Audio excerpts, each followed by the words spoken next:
Buenos días, doctora y compañeros. Soy Montserrat García León y el día de hoy voy a exponerles sobre enfermedad pulmonar intersticial. El contenido que abarcaré en esta presentación es definición, epidemiología, factores de riesgo, etiología, fisiopatología, cuadro clínico, estudios complementarios, anatomía patológica y tratamiento y medidas preventivas. Empezando por la definición, tenemos que el término enfermedad pulmonar intersticial es en realidad un término que se ocupa para abarcar un grupo heterogéneo de patologías que se han calculado aproximadamente más de 200, que se caracterizan por compromiso difuso del tejido pulmonar debido a que hay inflamación y fibrosis del intersticio pulmonar. Todas estas patologías van a ser trastornos restrictivos, es decir, que la expansión del parénquima pulmonar va a estar reducida y por lo tanto también su capacidad pulmonar total. Para entender un poco mejor estas enfermedades se han empleado clasificaciones, por ejemplo esta que es sobre sus características histológicas y clínicas, divide a la enfermedad pulmonar intersticial en 5 tipos, en la fibrosante, granulomatosa, eosinófila, relacionada con el tabaquismo y otras, que esta comprende a grupos, más bien este es un grupo que comprende a enfermedades que son menos frecuentes. En la fibrosante, la fibrosis pulmonar idiopática va a ser la más común y como vamos a ver más adelante, en las neumoconiosis, estas a su vez están subdivididas respecto el agente químico o el polvo que la provoca. Otra clasificación que podemos ver acá es sobre su etiología, si es conocida o desconocida. Por ejemplo, en causa conocida aparte tenemos que son las de exposición, que pueden ser ocupacionales como la asbestosis y silicosis que vamos a ver más adelante, o las que son relacionadas con algún tratamiento. También por enfermedades sistémicas, sobre todo las enfermedades autoinmunes, por ejemplo la artritis reumatoide, el lupus eritematoso sistémico, la esclerosis sistémica. En algún punto si el paciente no tiene el diagnóstico, puede debutar con una enfermedad pulmonar intersticial que lleva al diagnóstico de la enfermedad sistémica, o puede ser que el paciente ya tenga la enfermedad sistémica y en algún punto desarrolle una enfermedad pulmonar intersticial que sea característica de la enfermedad que él tiene. En cuanto a las de causa desconocida, están las neumopatías intersticiales idiopáticas y otras que son las que son un poco menos comunes, por ejemplo la proteinosis alveolar pulmonar, la histiocytosis de células de Langerhans, que voy a mencionar al final de esta presentación. Y bueno, aquí, como les había mencionado, en las enfermedades pulmonares intersticiales que están relacionadas con alguna enfermedad autoinmune o específicamente con las del tejido conectivo, vamos a tener que la artritis reumatoide, la esclerosis sistémica, el lupus eritematoso y la dermatomiositis o poliomiositis pueden tener una afectación pulmonar y van a tener ciertas características tanto clínicas como histopatológicas. Igual como había comentado, las neumoconiosis a su vez pueden, digamos, subclasificarse de acuerdo con qué es lo que la causó. Por ejemplo, las que están relacionadas con el amianto, la silicosis o la neumoconiosis de los mineros del carbón. Aquí les presento una tabla que a mí se me hizo muy interesante porque pone el agente, la enfermedad que causa y qué exposición es la que la produce, ¿no? Entonces, por ejemplo, en los polvos minerales pues está el del carbón, puede ser antracosis o fibrosis masiva progresiva, que ya vamos a ver más adelante, pero esta es como la forma pues ya más grave de una enfermedad intersticial pulmonar por exposición. Del sílice, pues la silicosis, del amianto, la asbestosis y las placas pleurales. Las neumonitis por hipersensibilidad, como vimos en la primera tabla de clasificación, pues es parte de las enfermedades que se clasifican como fibrosantes, pero estas a su vez digamos que se puede subclasificar de acuerdo al patrón que siga la afectación en el paciente. Por ejemplo, está el pulmón del granjero, que es por exposición al heno mohoso, o el pulmón del criador de pájaros, que es por exposición al excremento de las aves. Entonces, como tal, podemos resumir que las enfermedades pulmonares intersticiales Además, como son muchas patologías, pues es necesario clasificarlas para podernos orientar mejor al diagnóstico, porque así como un solo, una sola característica puede ser exclusiva de una, puede ser compartida por muchas. Entonces, pues si partimos desde una clasificación, pues ya es un poco más fácil llegar al diagnóstico. Como son muchas enfermedades, vamos a ver que la epidemiología, los factores de riesgo, la etiología y la fisiopatología, pues son algo variables. Por ejemplo, los factores de riesgo para las que son neumopatías por exposición, pues evidentemente implican que el paciente esté expuesto a, no sé, por ejemplo, lo que vimos del moho, de la asbestosis, de la silicosis. La etiología de muchas de estas no se conoce, así como la fisiopatología, y pues también como ya vimos en la clasificación, muchas son de etiología desconocida, aunque en algunas de ellas, sobre todo en las que son idiopáticas, se ha visto que puede haber un componente genético. El cuadro clínico de todas estas enfermedades tiene características en común y de ahí que desde el inicio pues es un poco difícil hacer el diagnóstico y por eso no podemos quedarnos nada más con cómo se está manifestando la enfermedad en el paciente para pues hacer un diagnóstico, ¿no? En realidad se deben hacer pues más estudios, como vamos a ver más adelante, y además se debe tratar al paciente con un equipo multidisciplinario entre reumatólogos, neumólogos, patólogos y radiólogos. Entonces, bueno, del cuadro clínico, las primeras manifestaciones que van a tener los pacientes es disnea de esfuerzo progresiva, que conforme vaya avanzando la enfermedad puede llegar a incluso ser ya disnea en reposo. La taquipnea, tos seca persistente. Se pueden apreciar también crepitantes al final de la inspiración o en algunos pacientes también estertores finos en las bases de los pulmones.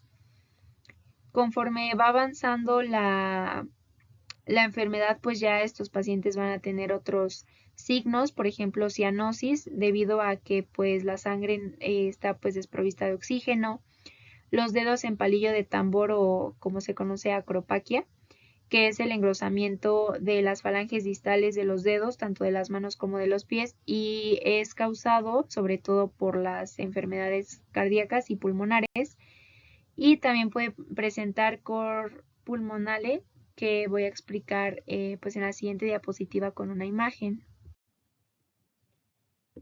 Entonces, bueno, en estas imágenes podemos ver aquí la cianosis en las falanges distales de este paciente, aquí la acropaquia y aquí el cor pulmonale. Si vemos el ventrículo derecho está agrandado, entonces el cor pulmonare es la hipertrofia y la dilatación del ventrículo derecho como consecuencia del aumento de las resistencias vasculares pulmonares. Esto se da mucho pues en las enfermedades pulmonares que llevan al paciente a que tenga hipertensión pulmonar. Por lo tanto, pues esta hipertensión es la causa desencadenante y sin la cual pues no se podría presentar el cor pulmonale. Si vemos en la imagen, pues es el corazón sano. Aquí el ventrículo derecho está agrandado e incluso el tabique intraventricular y el miocardio pues ya están, pues ya la capa de músculo está adelgazada, ¿no? Entonces, como les comentaba, pues estas son características o manifestaciones clínicas que comparten muchas de las enfermedades pulmonares intersticiales. Entonces, pues si nos quedáramos nada más con cómo se presenta el paciente a la clínica, pues en realidad el diagnóstico pues no lo podríamos hacer sin algún estudio complementario, ¿no? En los estudios complementarios están las pruebas de función pulmonar. Estas en realidad rara vez van a ser diagnósticas porque pues al ser enfermedades pulmonares intersticiales pues casi todas las formas de esta enfermedad pues van a tener como resultado un déficit restrictivo que se va a manifestar como una capacidad pulmonar total reducida y también como la disminución simétrica de las medidas del volumen expiratorio forzado en un segundo, que es el volumen de aire que exhalamos en el primer segundo de una pues maniobra de expiración forzada. Entonces, bueno, como les comentaba, pues no son en realidad diagnósticas, pero sí lo que pueden ayudar a hacer es a, digamos, medir pues la extensión del daño. En los estudios de imagen, la tomografía computarizada de alta resolución es el estándar de oro para la valoración inicial de un paciente en el que sospechemos alguna enfermedad pulmonar intersticial. Hay ciertos subtipos de la enfermedad, como por ejemplo la fibrosis pulmonar idiopática, en la que esta tomografía va a ser pues ya diagnóstica y entonces así nos evitamos someter al paciente a la toma de una biopsia. En otros casos donde no es diagnóstica, pues nos ayuda a ver la extensión de la lesión o a confirmar o a descartar características sugestivas de que la enfermedad está pues ya en un estado pues muy avanzado. También nos brinda información sobre si un paciente en específico tiene alguna enfermedad coexistente que, por ejemplo, tenga cáncer de pulmón, aparte de que se le esté presentando una enfermedad pulmonar intersticial. También en los casos donde no es diagnóstica, pues nos va a proporcionar el mejor sitio en el que podemos hacer la biopsia, ¿no? Otro estudio de imagen es la radiografía de tórax, que nos puede mostrar ciertas, pues, características como por ejemplo opacidades nodulares o ganglios linfáticos ciliares agrandados que nos orienten pues al diagnóstico, pero por sí sola la radiografía no nos da un diagnóstico específico. Y otro estudio de imagen que se puede considerar pues es la tomografía por emisión de positrones. El siguiente estudio complementario que se hace o que se puede llegar a hacer es la biopsia pulmonar. De esta hay dos formas de obtenerla, por medio de la broncoscopía fibróptica y por medio de la biopsia quirúrgica. Sobre la primera hay un poco de conflicto y de debate porque pues se ha visto o se considera que como tal las muestras obtenidas por medio de la broncoscopía fibróptica pues no son suficientes para diagnosticar a casi todas las enfermedades pulmonares intersticiales. En cambio, la biopsia quirúrgica, pues esta sí es capaz de poder diagnosticar pues casi todas. Y actualmente para evitar una toracotomía, que pues sería un proceso bastante invasivo, se utiliza el método toracoscópico asistido con video. Debemos tomar en cuenta que para empezar, si estamos considerando hacer una biopsia porque el paciente pues lo necesita, que el paciente no esté en tratamiento porque pues el tratamiento puede alterar los resultados de la biopsia. Y también es muy importante considerar el riesgo-beneficio de hacerle pues de biopsiar al paciente. Los estudios de laboratorio pueden ser pues especialmente útiles cuando se sospecha de una enfermedad pulmonar intersticial que esté asociada a una enfermedad del tejido conjuntivo. Por ejemplo, se puede solicitar factor reumatoide o anticuerpos antinucleares, pero sigue en debate si para otro tipo de enfermedad pulmonar intersticial que no esté relacionada con alguna enfermedad autoinmune, si realmente pues es rentable y si sí vale la pena algún estudio de laboratorio. En la anatomía patológica de estas enfermedades, las lesiones pueden diferir entre ellas de acuerdo con la causa que las desencadene, es decir, los pacientes que tienen alguna enfermedad intersticial pulmonar por exposición, o sea, por ejemplo, asbestosis o silicosis, pues no van a tener las mismas lesiones que un paciente que es fumador, ¿no? Y eso pues ya lo vamos a ver más adelante. Sin embargo, pues sí, algunas de estas enfermedades van a compartir patrones histológicos, por ejemplo, el patrón de la neumonía intersticial usual o el de la neumonía intersticial no específica e idiopática. En cuanto al tratamiento y medidas preventivas, pues igual va a diferir un poquito, pero de manera general casi todas se beneficiarían de un trasplante pulmonar. La primera enfermedad pulmonar intersticial que voy a abordar es la fibrosis pulmonar idiopática, que este es un síndrome clínico patológico definido por fibrosis intersticial pulmonar progresiva e insuficiencia respiratoria.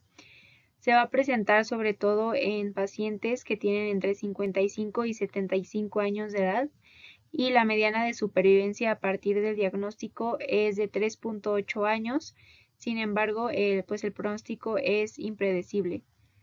Se ha visto como factores de riesgo que algunas exposiciones ambientales, por ejemplo, el consumo de los cigarrillos, la exposición a la contaminación pues ambiental, bueno, al aire contaminado, la microaspiración, los humos de metales, el polvo de madera e incluso pues ciertas profesiones como por ejemplo los ganaderos o incluso los peluqueros pues son más propensos a presentarla porque se ha visto que ciertas toxinas medioambientales o agentes irritantes pues van a provocar daños recurrentes en la célula epitelial alveolar.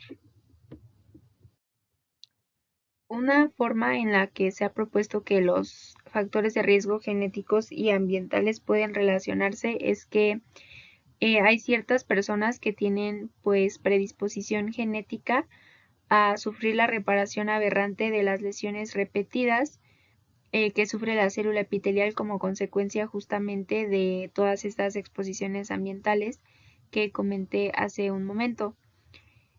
Sobre los factores de riesgo genético también están las alteraciones específicas de los genes TERT, TERC, PARN y RTLE1 que están implicados en el mantenimiento de los telómeros que son pues estos segmentos de ADN que se encuentran en las orillas de los cromosomas y que cuando están mutados pues se ha visto que se asocia a un riesgo aumentado de fibrosis pulmonar idiopática.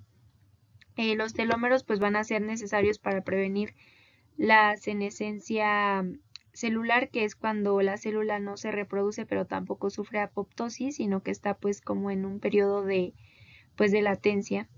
Otro gen que también se ha visto involucrado es el MUC5B, que pues cuando tiene algún polimorfismo se aumenta en gran medida la secreción de MUC5B, que es un miembro de la familia de las mucinas, entonces esto puede pues afectar la función mucociliar. Sin embargo, pues no se ha establecido con certeza cómo es que esto se correlaciona con el riesgo de la fibrosis pulmonar idiopática. Por último, el otro factor de riesgo pues va a ser la edad. Esta enfermedad muy rara vez se llega a diagnosticar o a presentar en personas menores de 50 años. Como tal, la fisiopatología de esta enfermedad pues no se conoce muy bien, pero lo que sí se sabe es que es muy compleja. Por lo tanto, pues se han propuesto algunos mecanismos patógenos que la puedan explicar. Por ejemplo, uno de ellos es que cuando el epitelio es dañado o lesionado, pues se va a activar y va a liberar factores pues desde el epitelio hacia los fibroblastos, ¿no? Entonces los factores que lo pueden desencadenar es, por ejemplo, pues irritantes, toxinas, infecciones víricas, la exposición laboral y ya que los fibroblastos son activados, se van a potenciar su actividad por factores que también van a ser segregados desde las respuestas inmunitarias innatas y adaptativas. Y todo esto va a llevar pues a que se acumulen bastantes factores profibrogénicos. Entonces, estos fibroblastos que fueron activados se considera que probablemente tengan algunas anomalías que aumenten la señalización a través de la vía fosfatidilinositol 3 sinasa, que pues van a terminar en la síntesis y depósito de colágeno y por lo tanto pues ya provocar la fibrosis intersticial y pues en ocasiones insuficiencia respiratoria. También se ha propuesto otro modelo en el que según las células epiteliales pero las lesionadas, van a ser el origen de los factores profibrogénicos como el factor de crecimiento tumoral beta. Pero en otro modelo, pero que no excluye al de las células epiteliales, se menciona que probablemente sean las células de la inmunidad tanto innata como adaptativa que trabajen en conjunto con las células epiteliales produciendo estos factores pues como parte de la respuesta del huésped al daño celular epitelial. Como se había comentado, el cuadro clínico de las enfermedades pulmonares intersticiales pues es muy parecido y muy común entre pues muchas, si no es que todas de ellas.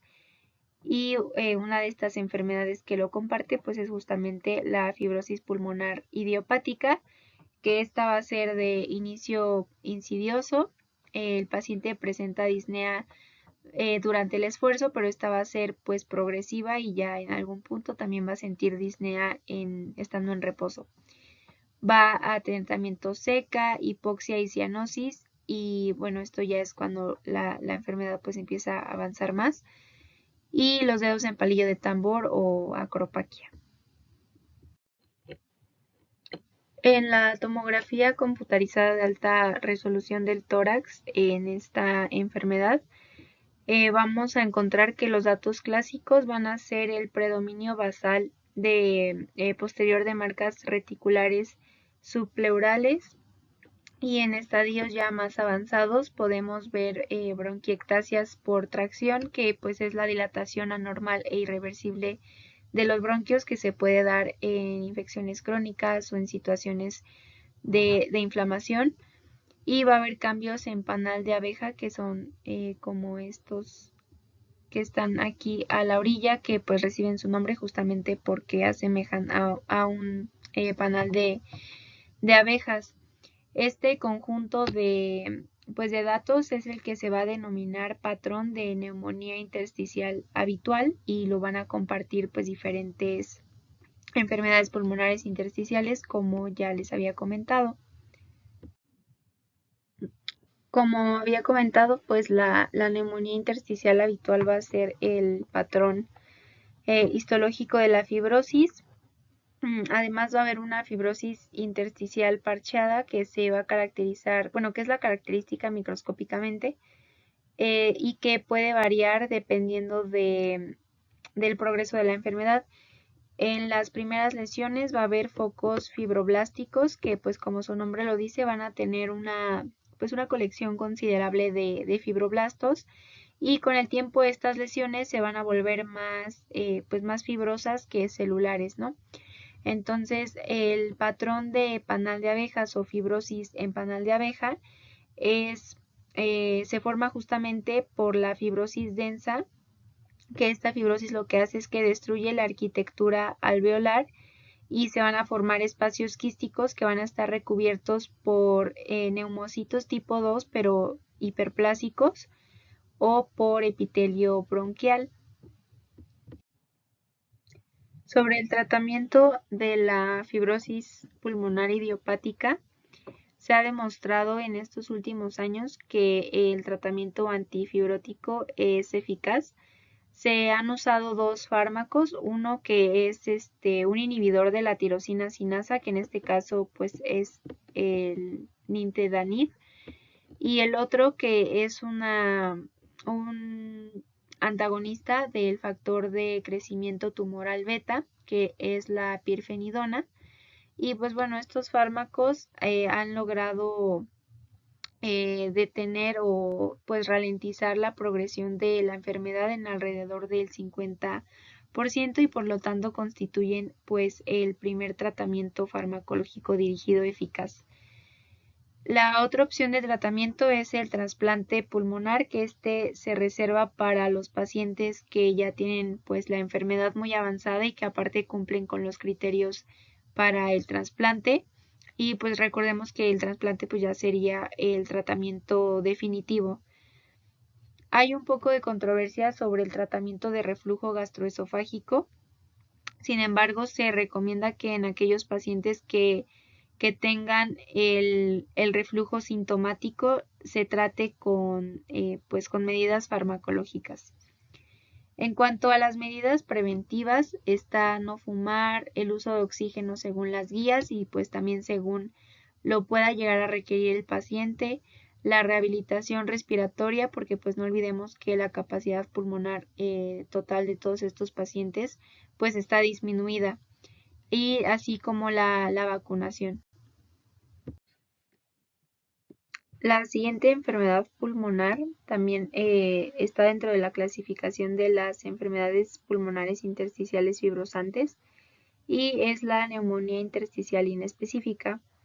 A pesar del nombre pues inespecífica, se ha visto que en la mayoría de los casos los pacientes tienen una enfermedad del tejido conjuntivo y son ellos los que van a tener un pronóstico que incluso los que tengan pues la fibrosis pulmonar idiopática, que también se conoce como neumonía intersticial habitual. Los pacientes que tengan la neumonía intersticial inespecífica, pero que sí sea la idiopática, van a tener un pronóstico relativamente bueno, con una supervivencia mayor del 80% a los 5 años del diagnóstico. Es importante pues saber y poder diagnosticarla, especialmente en los pacientes que tengan la enfermedad del tejido conjuntivo, justamente por su pronóstico que no es tan favorable. Se va a diagnosticar normalmente en mujeres no fumadoras que estén en su quinta o sexta década de vida y como tal no hay una prevalencia pues establecida. El factor de riesgo que mejor se conoce es justamente tener una enfermedad del tejido conjuntivo y pues bueno, el cuadro clínico consiste en disnea y tos de varios meses de duración. Los datos en la tomografía computarizada de tórax de los pacientes con fibrosis intersticial inespecífica pueden llegar a presentar un patrón similar al de la neumonía intersticial habitual, solamente que en la inespecífica las lesiones pues tienden a llevar un patrón más simétrico y bilateral que se va a presentar con mayor porcentaje como opacidades en vidrio esmerilado, y las anormalidades no se van a limitar solamente a las bases pulmonares, también van a estar en las regiones subpleurales y va a haber un ensanchamiento de los fascículos broncovasculares. La anatomía patológica e histológica, vamos a ver que la neumonía intersticial inespecífica tiene dos patrones, el celular y el fibrosante. El patrón celular consiste en inflamación intersticial crónica de leve a moderada, que va a contener linfocitos, algunas células plasmáticas y puede tener distribución uniforme o como en forma de parches. El patrón fibrosante va a tener lesiones fibróticas intersticiales difusas o igual en patrón como de parches, pero la histología de la neumonía intersticial inespecífica se va a diferenciar eh, de la que es idiopática, porque esta no va a tener focos fibroblásticos ni panal de abejas y tampoco va a tener membranas hialinas ni granulomas. En general, los pacientes que tienen un predominio del patrón celular van a tener mejor pronóstico que aquellos que tienen predominio del patrón fibrosante. Para el tratamiento de la fibrosis intersticial inespecífica, la que está asociada con alguna enfermedad del tejido conjuntivo, el tratamiento que se llega a utilizar es pues el que consiste en la inmunosupresión. Sin embargo, es importante mencionar que como tal hay muy pocos estudios aleatorizados que puedan demostrar su eficacia y pues debido a esta poca evidencia se recomienda que haya como pues un poco de cautela con este tratamiento. Para la fibrosis que es idiopática, se han usado esteroides orales como la prednisona o fármacos citotóxicos como el micofenolato, la azatioprina o la ciclofosfamida, o productos biológicos como el rituximab. En otros estudios se sugiere que los pacientes con fibrosis intersticial inespecífica podrían beneficiarse también del tratamiento antifibrótico, pero bueno, pues esto sigue en estudios, ¿no? El trasplante pulmonar y las medidas preventivas del uso de oxígeno según las guías y la rehabilitación respiratoria se reservan para los pacientes que tienen una enfermedad pues ya más grave y bueno, más avanzada y por lo tanto pues más grave. La siguiente enfermedad también forma parte de las enfermedades pulmonares intersticiales que se clasifican como fibrosantes y es la neumonía en organización criptógena. Esta se manifiesta como una respuesta a una lesión inflamatoria o a una infección de los pulmones y se ha asociado a neumonías víricas y bacterianas, toxinas inhaladas, fármacos, enfermedad del tejido conjuntivo y enfermedad del injerto contra el huésped. El cuadro clínico es principalmente de tos y disnea. En cuanto a la histología, se pueden ver tapones polipoideos de tejido conjuntivo laxo organizado que se llaman cuerpos de Masson, que pues son aglomeraciones de fibroblastos dentro de los conductos alveolares, alvéolos y bronquiolos. Se va a diferenciar de la neumonía intersticial idiopática porque la que es en organización criptógena no tiene ni fibrosis intersticial ni pulmón en panal de abeja. En las imágenes de la tomografía computarizada de tórax de esta enfermedad se pueden apreciar opacidades por consolidación subpleurales, a veces pueden ser migratorias en placas. A menudo se pueden ver opacidades en vidrio esmerilado asociadas. También puede haber opacidades peribronquiales o perilobulares y observarse un anillo de preservación subpleural que se conoce como signo de atolón o halo invertido. El tratamiento van a ser corticosteroides orales durante 6 meses y pues con esto se puede llegar a la recuperación completa y el pronóstico a largo plazo pues va a depender de la causa que lo desencadenó. Las siguientes enfermedades son las que tienen que ver con enfermedades autoinmunitarias que se clasifican igual dentro de las enfermedades pulmonares intersticiales fibrosantes. Existen diferentes enfermedades autoinmunitarias que en algún momento de su evolución pueden llegar a tener pues afectación pulmonar. 4 muy bien conocidas que hacen esto son la artritis reumatoide, la esclerosis sistémica o esclerodemia, el lupus eritematoso sistémico y la dermatomiositis o poliomiositis.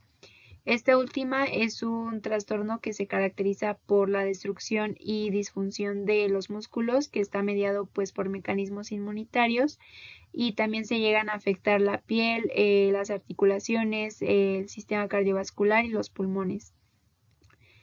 Las afectaciones pulmonares que tienen que ver con las enfermedades autoinmunitarias presentan distintos patrones, pero los más frecuentes van a ser los de neumonía intersticial inespecífica, neumonía intersticial típica, neumonía en organización y bronquiolitis. En la artritis reumatoide, la enfermedad pulmonar se puede presentar como una neumonitis intersticial difusa con fibrosis. Y cuando la enfermedad pulmonar se presenta en el contexto de la artritis reumatoide y de la neumoconiosis, se llama síndrome de Kaplan. En la esclerosis sistémica va a haber pues la enfermedad está asociada a fibrosis intersticial difusa y afectación pleural. Y el patrón que va a ser más frecuente va a ser el intersticial inespecífico. En el lupus eritematoso podremos llegar a apreciar infiltrados parenquimatosos parcheados transitorios y también en algunos casos neumonitis lúpica grave.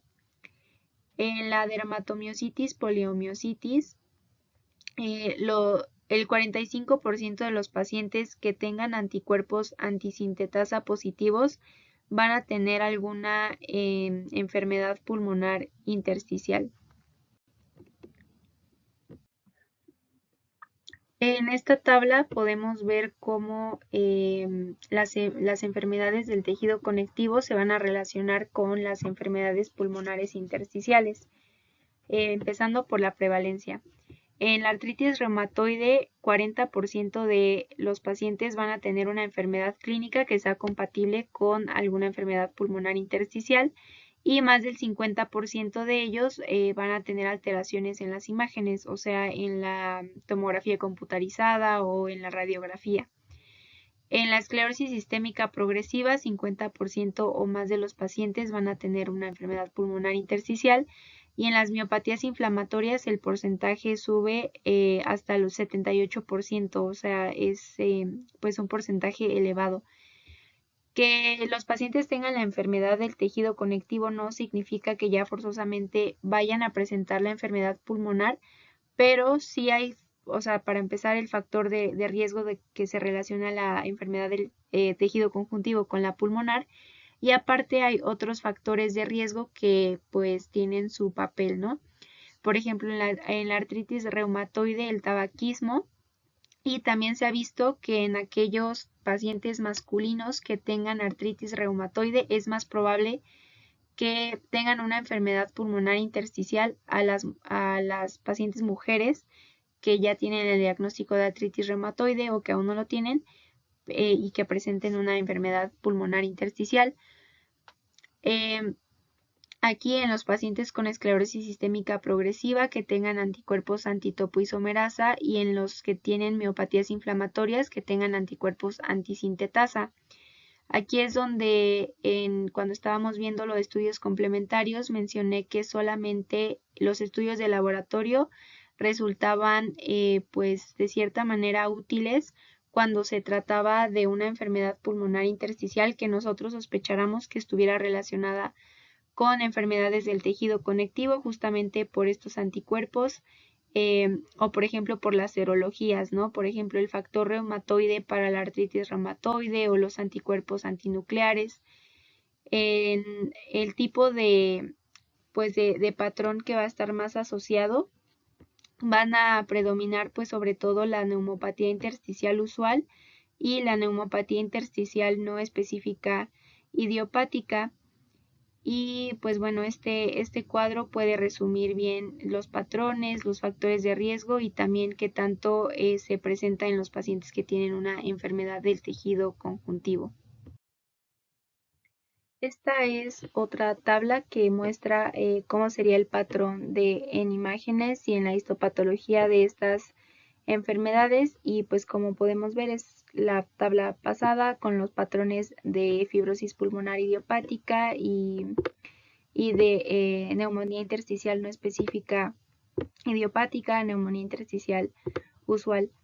En cuanto al tratamiento, cuando sea de la esclerosis sistémica, se ha visto que el micofenolato es bueno para preservar la función pulmonar y tiene una eficacia parecida a la ciclofosfamida, que era el fármaco que se utilizaba, pero la ciclofosfamida tenía el problema de que causaba pues una toxicidad pues que sí era importante. Entonces el micofenolato tiene una eficacia parecida pero con mejor tolerabilidad, entonces pues es el que se utiliza actualmente. El tratamiento antifibrótico para la esclerosis sistémica está actualmente en estudio. El fármaco que se está estudiando es el nintedanib, que podría beneficiar a los pacientes con fibrosis pulmonar relacionada con fibrosis sistémica. Otra parte importante del tratamiento es minimizar el riesgo pues de reflujo al usar inhibidores de la bomba de protones en dosis altas o con una intervención quirúrgica antirreflujo.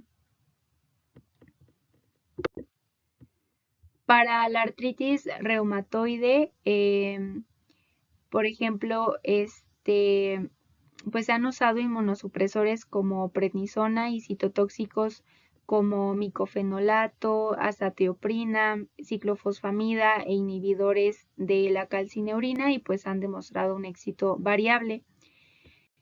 Por otro lado, para los antifibróticos hay estudios en curso que utilizan a los fármacos como la pirfenidona y el nintedanib y Para la dermatomiositis, poliomiositis, se ha visto que en pacientes con enfermedad pulmonar intersticial progresiva se van a usar a menudo inmunodepresores como la prednisona y citotóxicos como micofenolato, azatioprina, ciclofosfamida e inhibidores de la calcineurina. Y bueno, se ocupa combinación de estos medicamentos porque es común ver recaídas en pacientes que solo fueron tratados con prednisona.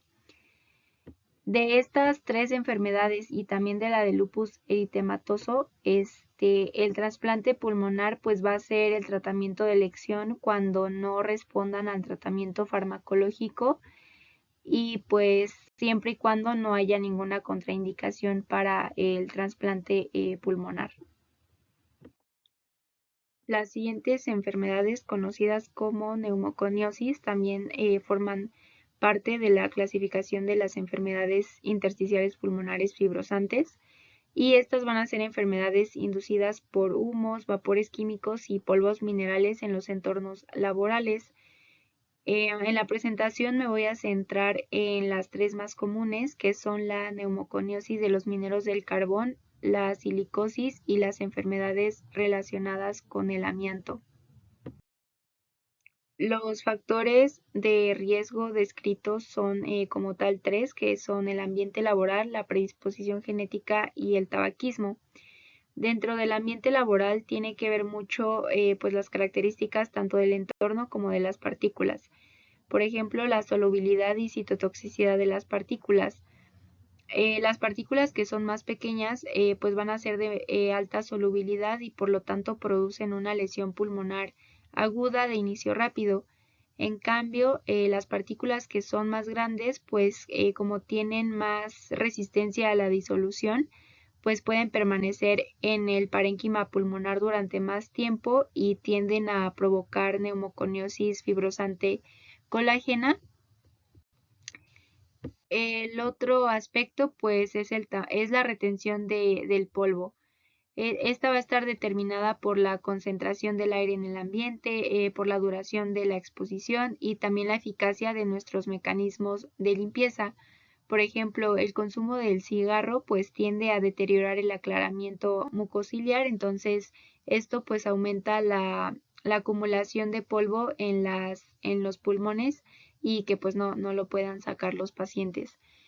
El tamaño de las partículas, las más peligrosas son pues las más pequeñas que van a medir de 1 a 5 micrómetros y esto es porque al ser tan pequeñas pues pueden llegar a las vías respiratorias terminales pequeñas y a los alvéolos, a los sacos alveolares. Después está la captación de las partículas. Algunas partículas pues pueden alcanzar los ganglios linfáticos a través del drenaje linfático directamente o en los macrófagos que migran. Entonces pues pueden iniciar una respuesta de inmunidad adaptativa frente a los componentes de la partícula, a las autoproteínas modificadas o a ambos. Se ha visto que la predisposición genética es un componente o un factor de riesgo porque en realidad es poco el porcentaje de los trabajadores que sí desarrollan una enfermedad pues respiratoria que tenga que ver con su trabajo. El tabaquismo, pues como ya comenté, impide el buen mecanismo de limpieza mucociliar, entonces pues entre más fumen los pacientes, pues peor mecanismo de defensa mucociliar tienen y entonces pues más probabilidad de que las partículas se queden retenidas y se produzca alguna de estas enfermedades. La primera es la neumoconiosis de los mineros del carbón. Esta es una enfermedad causada por la inhalación de partículas de carbón y otras formas mixtas de polvo. Normalmente es benigna y provoca un descenso pequeño de la función pulmonar. Las formas de neumoconiosis complicada que son formas leves no afectan significativamente la función pulmonar, pero en el 10% de los pacientes se puede desarrollar la enfermedad hasta una fibrosis masiva progresiva, en donde pues ya se va a aumentar la disfunción pulmonar, la hipertensión pulmonar y los pacientes pueden tener corazón pulmonar o que es lo que se conoce también como cor pulmonare. El espectro de hallazgos en el pulmón puede variar desde una antracosis asintomática que pues no compromete la función pulmonar a una neumoconiosis simple que tiene poca o ninguna disfunción pulmonar y pues ya la forma más grave que es la neumoconiosis complicada o que también se conoce como fibrosis masiva progresiva que pues ya compromete a la función pulmonar. Los depósitos de carbón son de color negro intenso y fácilmente visibles tanto micro como macroscópicamente. La antracosis va a ser la lesión más inocua que produce el carbón en estos trabajadores. Y bueno, el pigmento del carbón tras ser inhalado va a ser deglutido por los macrófagos tanto alveolares como intersticiales y se va a acumular en el tejido conjuntivo que está adyacente a los bronquios o en el hilio pulmonar. El otro patrón de la neumoconiosis va a ser la neumoconiosis simple, que se caracteriza por máculas que miden de 1 a 2 milímetros de diámetro y consisten en macrófagos cargados de carbón. Y también va a haber nódulos de carbón que van a ser igual macrófagos que tienen carbón, pero que aparte van a tener una red delicada de fibras de colágeno. Luego está la neumoconiosis complicada, que pues se va a caracterizar por cicatrices muy ennegrecidas que pueden medir de 1 hasta 10 centímetros. Casi siempre van a ser múltiples y consisten en colágeno denso y pigmentado. Y el centro de la lesión puede llegar a estar necrótico, sobre todo por la isquemia local. Entonces aquí en este corte histológico lo que vemos es la fibrosis masiva progresiva, es decir, la neumoconiosis complicada, y las zonas más oscuras pues son las que van a representar las cicatrices y el centro de la lesión pues la parte con isquemia local. La segunda enfermedad por exposición es la silicosis y esta se va a dar por la inhalación de dióxido de silicona cristalino proinflamatorio o también conocido como sílice. Se va a presentar tras décadas de exposición y se presenta en forma de neumoconiosis fibrosante nodular lentamente progresiva.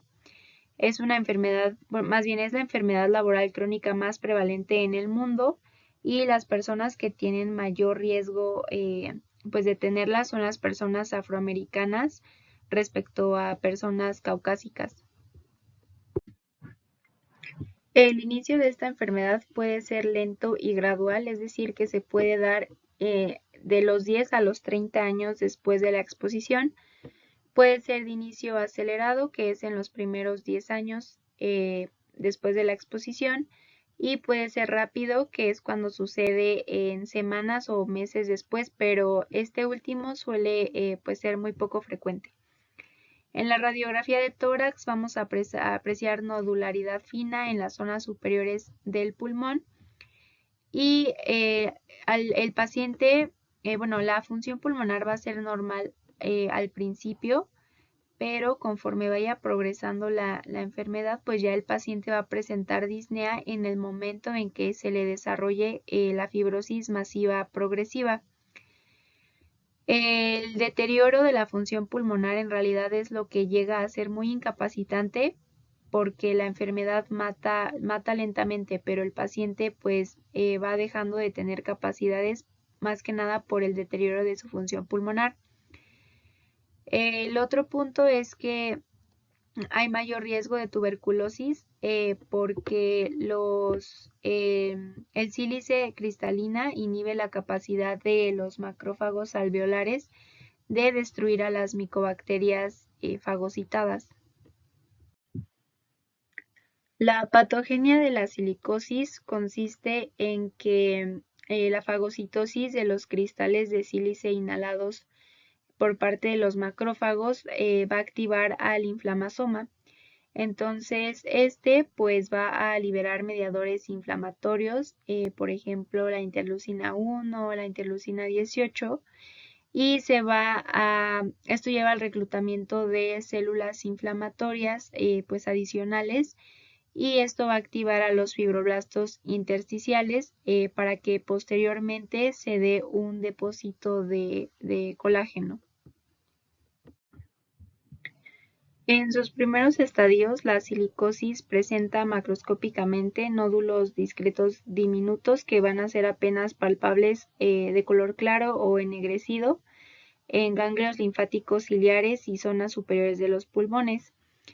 Em, Conforme van avanzando pues la enfermedad, los nódulos se vuelven cicatrices duras de colágeno. Histológicamente hay una zona central de fibras de colágeno que están arremolinadas en una zona, periférica cargada con macrófagos, cargados de polvo. Otra característica que podemos ver, pero ahora en la radiografía de tórax de estos pacientes, es que hay láminas finas de calcificación que afectan a ganglios linfáticos y por la forma que tienen reciben el nombre de calcificación en cáscara de huevo. En esta imagen, estas son pues la calcificación en cáscara de huevo. Aquí van a ser estas dos marcadas con una estrella. Y aquí en esta tomografía computarizada, pues igual van a ser estas dos lesiones, pues marcadas con una estrella. La última enfermedad que vamos a ver sobre las enfermedades relacionadas con el tabaco es las enfermedades relacionadas con el amianto. El amianto es parte de la familia de los silicatos hidratados cristalinos proinflamatorios que se presenta en dos formas, en una forma serpentina y en una forma anfíbol.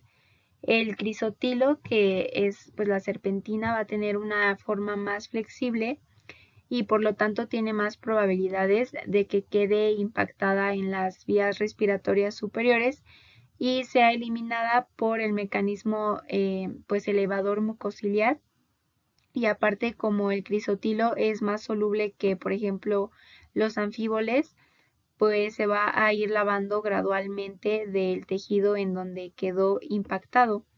En cambio, el anfíbol, que pues es más recto y más rígido, eh, se puede alinear con la corriente aérea y de esta manera llegar a zonas más profundas de los pulmones, donde pues ahí ya pueden penetrar en las células epiteliales y llegar al intersticio.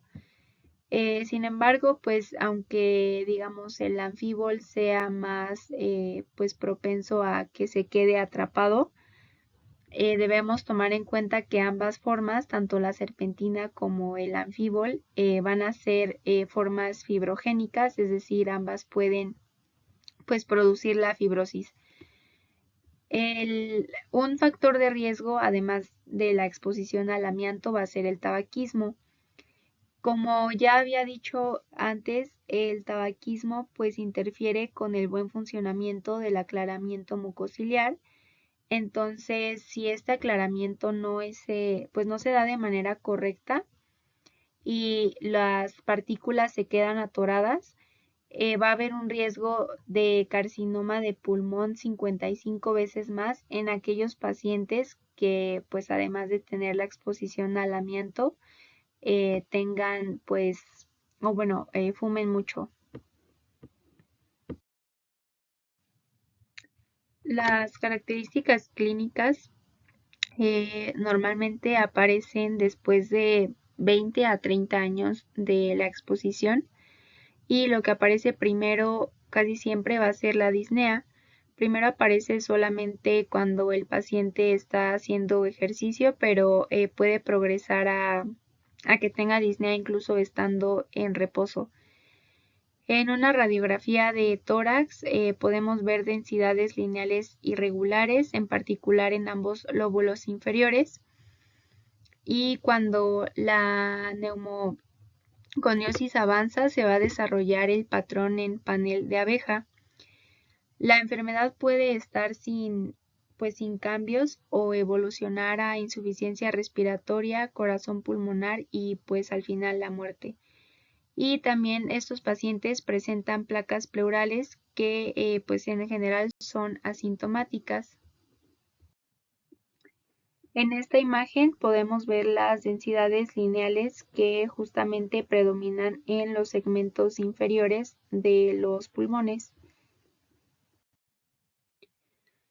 Las lesiones iniciales se van a producir en las bifurcaciones de las vías respiratorias y de los conductos pequeños, que es donde las fibras de amianto van a aterrizar y van a penetrar. Como causan toxicidad directa, pues se van a dañar las células parenquimatosas pulmonares y los macrófagos alveolares intersticiales por medio de la fagocitosis pues van a intentar digerir y eliminar a estas fibras.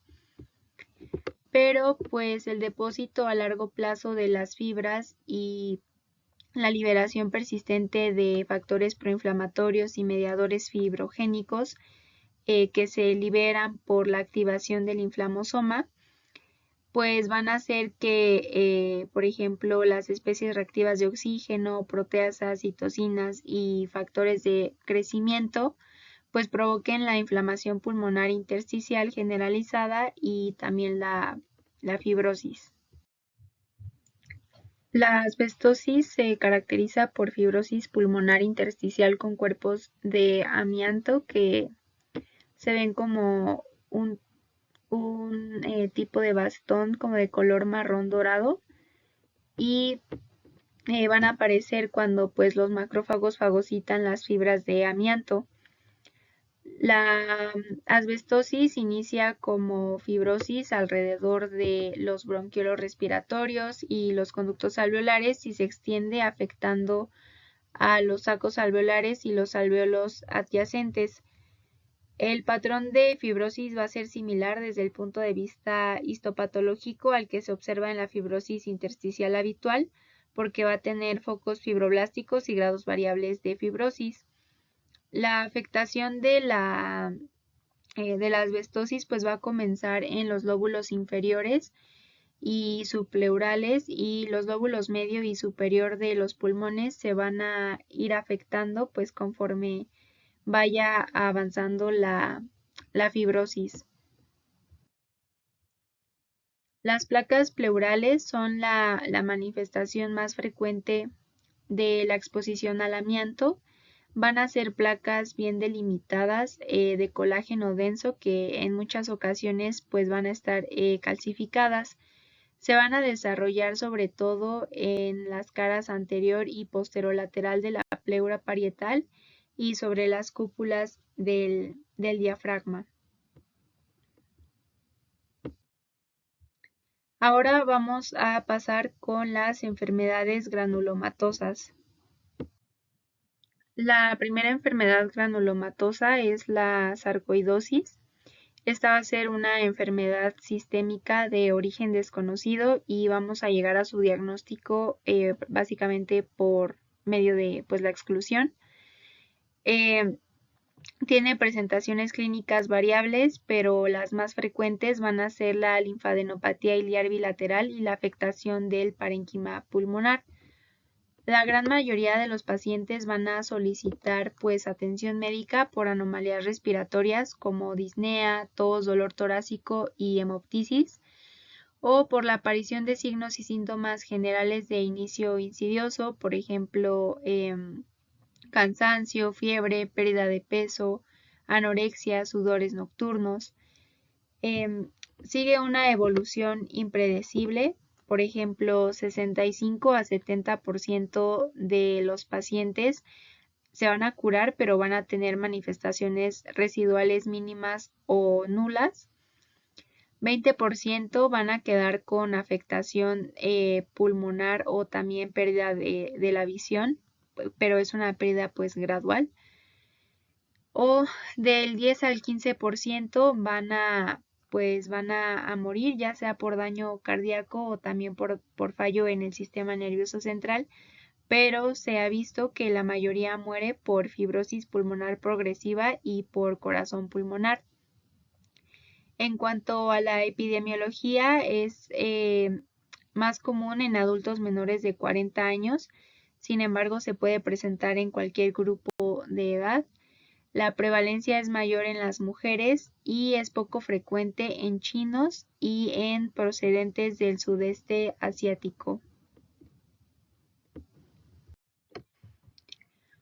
Para intentar dar respuesta a su patogenia, se han pues propuesto anomalías inmunitarias que indiquen una respuesta inmunitaria celular ante un antígeno pues no identificado, ¿no? Y dentro de esas podemos encontrar a las concentraciones altas de linfocitos TCD4 en el pulmón que van a segregar citocinas dependientes del linfocito T cooperador TH1 como el interferón gamma y la interleucina 2 pues localmente. En cuanto a su anatomía patológica e histología, vamos a ver que macroscópicamente no hay alteraciones demostrables a menos que sea un caso avanzado donde ya vamos a poder ver nódulos pequeños que miden aproximadamente de 1 a 2 centímetros y van a ser palpables o visibles como consolidaciones no cavitadas y no necrosantes. Y generalmente pues estos nódulos se distribuyen siguiendo a los vasos linfáticos que rodean los bronquios y a los vasos sanguíneos. Su característica histopatológica diagnóstica va a ser la presencia de granulomas no necrosantes en varios tejidos y en 90% de los pacientes que presentan sarcoidosis va a haber una afectación pulmonar. Por ejemplo, bueno, más bien con formación de gránulos y fibrosis intersticiales. La segunda enfermedad granulomatosa es la neumonitis por hipersensibilidad.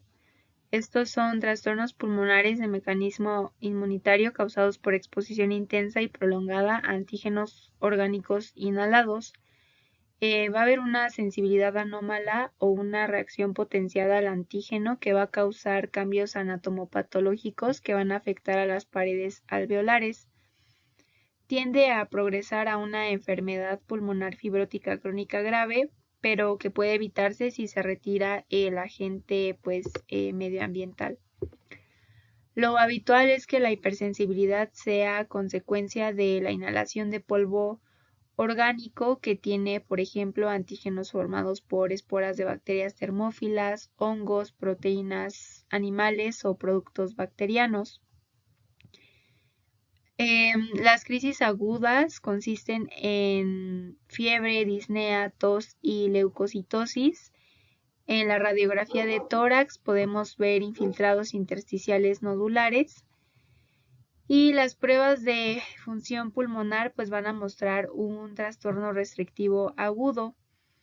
En casos donde la exposición es continua y prolongada, pues esto va a favorecer a la fibrosis progresiva, a la disnea y a la cianosis, que pues es justamente un cuadro que hemos estado viendo en muchas de estas patologías, que por ejemplo pues las formas de neumopatía intersticial crónica.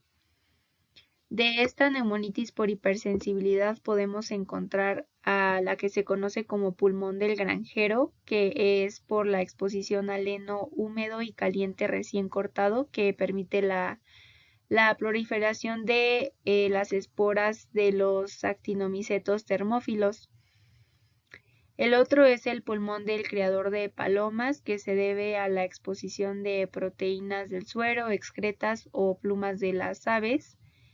Y el tercero es el pulmón del humidificador o del aire acondicionado, que pues es cuando las bacterias termófilas se van a acumular en los reservorios de agua caliente. La lesión alveolar aguda sucede en las primeras horas después de la exposición al antígeno o también puede ser en los primeros días después de la exposición.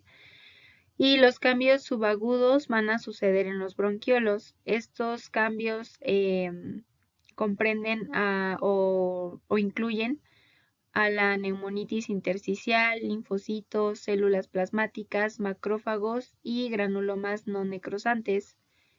En la fase crónica se va a apreciar el patrón de panal de abeja junto con la fibrosis intersticial con focos fibroblásticos y con la bronquiolitis obliterante junto con granulomas.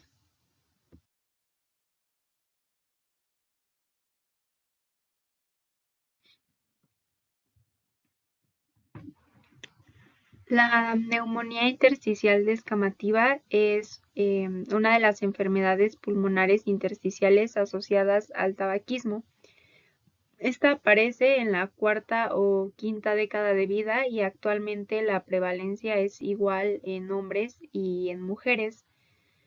Los síntomas van a ser disnea, tos seca de inicio insidioso durante semanas o meses, que va a estar asociada a menudo a la deformidad de los dedos en palillo de tambor y pues bueno, como podemos ver estas características clínicas pues coinciden con las que comparten casi todas las enfermedades intersticiales pulmonares.